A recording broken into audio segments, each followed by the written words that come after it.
just remember, whenever you're in the forest, you have to get a permit. And here's my permit. I figure I've got maybe at most a half a cord, but I think less that I'm taking here. Anyway, so we're gonna try and move it out now. So this is Jeremy. He's my neighbor, and I tried to do it with these move the slabs with my pull dollies, and they work great once we start going down the flat road that's at an angle toward our house, toward my house. But it did to be able to get it up the hill here was impossible for me alone.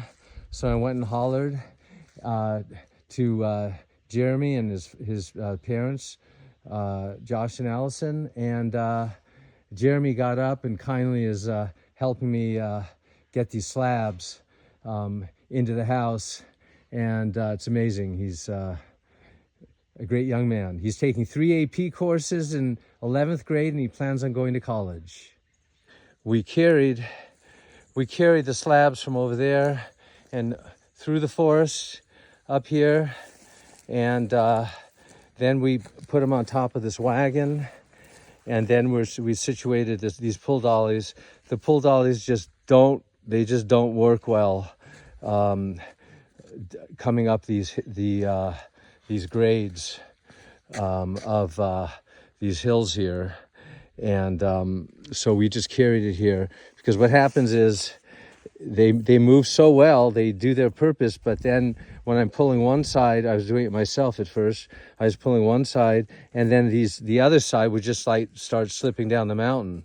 So that didn't work. So here we are going down the hill, and so these pull dollies work great for this on a nice dirt road slanting down, and it makes it a lot easier than carrying a 150-pound slab, blocked down to the house. And so this is awesome. This is great. And you can see the forest here. It's morning. It was 26 degrees this morning, and it's just beautiful. Beautiful black oaks turning color. And so again, you see these dollies, these pull dollies I made. So now they're working for this purpose great, and they're helping a lot. So the cows are back here, and they're heavy, some of them a couple thousand pounds. They create these little indents in this meadow.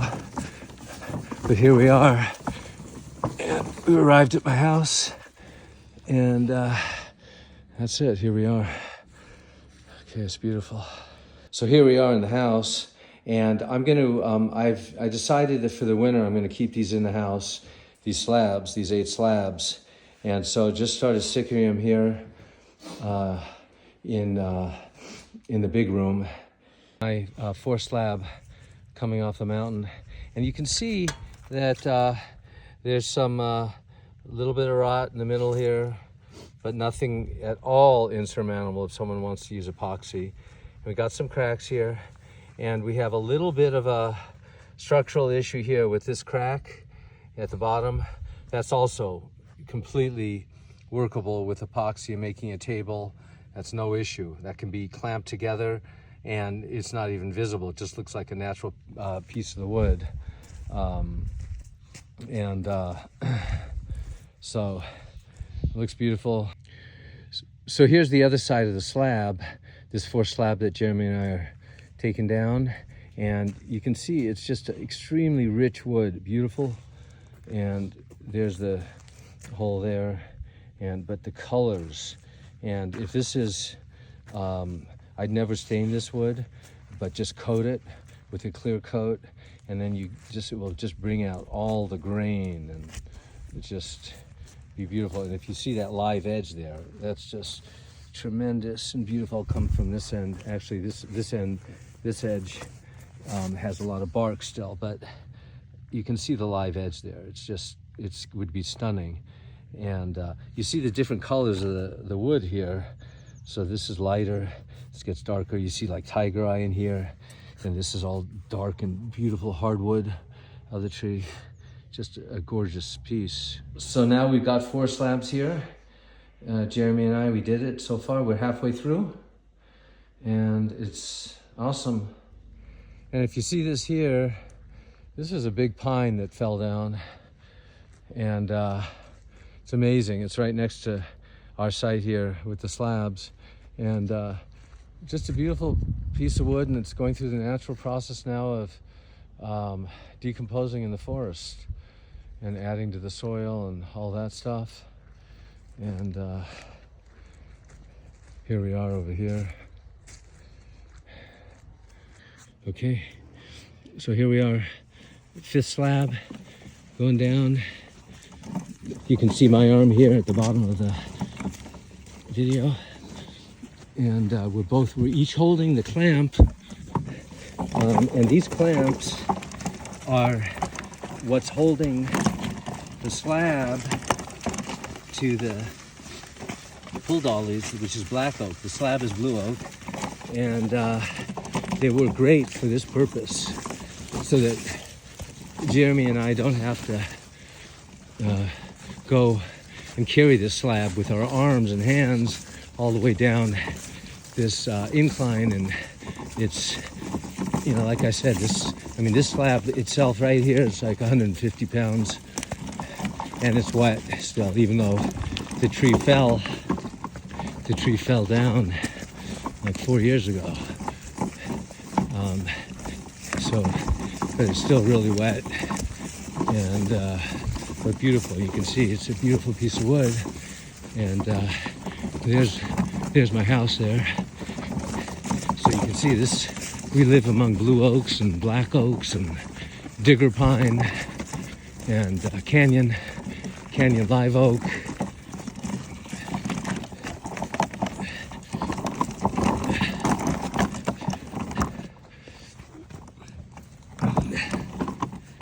And this is where the cows in the meadow, they just 2,000 pounds of weight creates these holes. Once the clamps are removed, we can remove the slab from the how we've worked this here. You can see it. And like I said, this is the pull dolly I did, and then this is the slab here. So when we just remove these, well, you see that it just falls. And then we just lift up the slab and go in the house. So now we got 5 slabs here. They're just beautiful. You can see this. And what I decided to do, since we won't be up here for several days, is, so I went and grabbed a fan.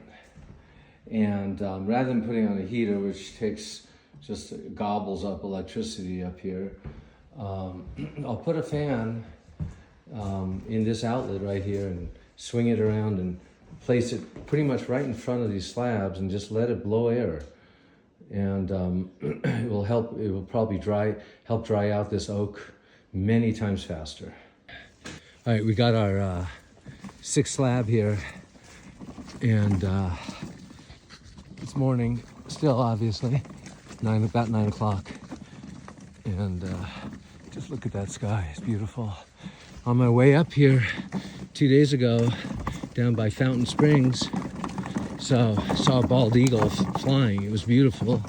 It's the 2nd bald eagle I've seen flying, and like 15 years ago I also saw a bald eagle down there on the telephone pole, and there was a sign on the telephone pole right where the bald eagle was that said high voltage.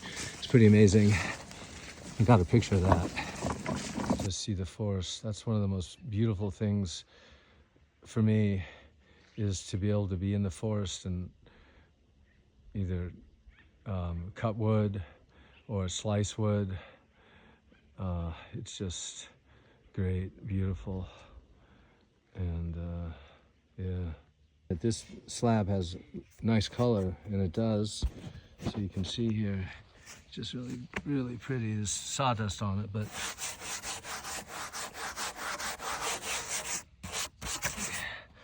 you can see here, it's just really stunning. Let me change the angle a little bit. You can see it there. It's beautiful. Here's the slab. We just put it on the pull dolly on this side and on the other side. with the clamp, and beautiful color. Now it's moist, so that's giving it a lot of the color, but when you put a clear coat on this, if it's a table, it will make it a lot darker, and it's just really, really pretty.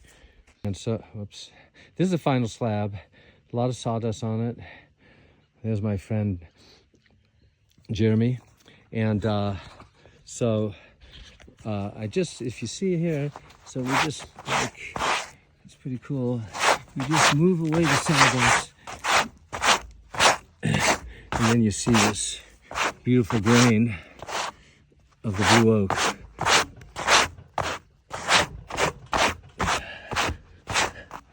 Pretty cool. You can just see the softwood on the outside, lighter than the hardwood on the inside. Okay, so this is our last run, and this is the 8th slab.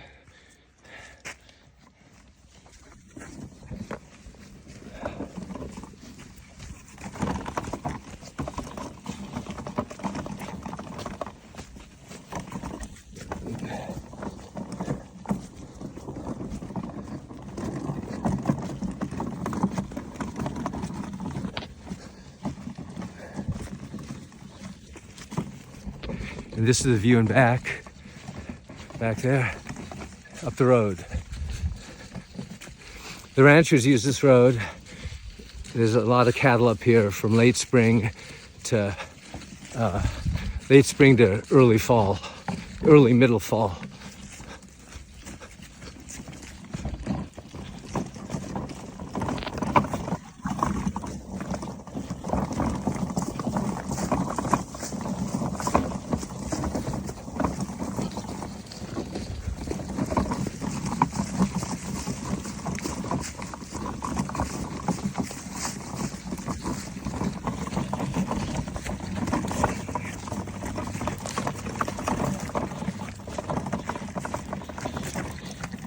There's our house back there. Here we are, all 8 slabs, amazing. So there's good weight in the lower ones from the upper slabs. That's to keep them flat as they dry, but there's nothing on top, obviously, on the top slab, and less weight on the second slab from the top. So here they are, the 8 slabs, the 8 slices. And so I weighted them down on top also. I used bricks for the base of the weight. And then I used, what I used was this is a chain to pull logs out of the forest. So that weighs probably 15, 20 pounds, additional weight there. And on the other side here, I used just a whole bunch of iron pieces and old stuff that also weighs probably about 20 pounds to add additional weight, just so that these boards, when they dry, that they don't start twisting and turning, because it's oak, and oak really does that. And then the last thing I did, I think I mentioned, it was that I'm going to put a fan, and there it is. And this fan is blowing, and so it will keep the air circulation, and it's aimed, as you can see here, it's aimed right at the slabs, and it's enough distance so I think the air will, the fan air will get to all the slabs, and just it will probably dry out these slabs a lot faster than having them in a house with very little circulation on the days or the day when we're not here. So you can see that there. So this is really cool. I just saw this. You got this old digger pine. I think it was a digger pine or a ponderosa, but not a very big ponderosa. And it died probably back in the drought years, 5, 7, 8 years ago. Anyway, it fell, but it didn't go all the way. It got caught up in this blue oak, and this blue oak has no problem handling the weight of this pine. You know, the blue oak that I just cut up and slabbed those 8 slices. So that's how strong blue oak is. It's just like it didn't budge at all, and you've got thousands and thousands of pounds of this dead pine leaning on it, and it's like the blue oak says, I don't care, it's fine, we're happy, it doesn't bother me. And so, and yeah, and again, this is like the forest scene over here. It's just stunning. It's so much more than I deserve. It's really so much more than I deserve. And I'm gonna walk over to the site where I sliced up that blue oak. And this is actually, right here is a fallen black oak. And you can actually see, this is actually a great thing, a learning thing for me too. But black oak is, I think, even more infamous for twisting than blue oak. And I never really heard about blue oak, that it's not that it has a bad name for twisting, but black oak definitely does. And you can see here, you can actually see the twists. You can see that just the natural progression of this tree. You can see the twists in here as I move down, and it's you can see this. It's just twisting. Everyone, it's just twisting down. Another one, twisting down. Here's one right here, twisting down to the other side of the tree. So that explains why black oak is really crazy real about twisting and not wanting to lay flat when a black oak is sliced up. And here's it's like a natural, this is a creek, and it kind of goes up on each side here. And this is how beautiful a forest is. There used to be a lot more pine trees, ponderosa pines up here. And when that drought came 5-7 years ago, it just, maybe even 10 years ago, it just decimated the ponderosa, along with the beetles that went and attacked the ponderosa when there wasn't as much water going up the tree. And so the tree couldn't repel those beetles because the wood was just soft, and it allowed the beetles to come in. It's just beautiful.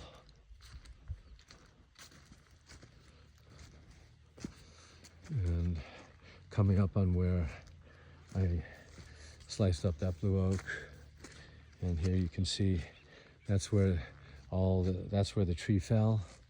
And you see it's raised and up, all the roots there uprooted there. And here's the tree I cut up, and that's where I took out the wedge, so it would allow my mill to come down. And you can see the wedge is actually off there in the yonder. There's the wedge. And these are the here. These are the remaining slabs,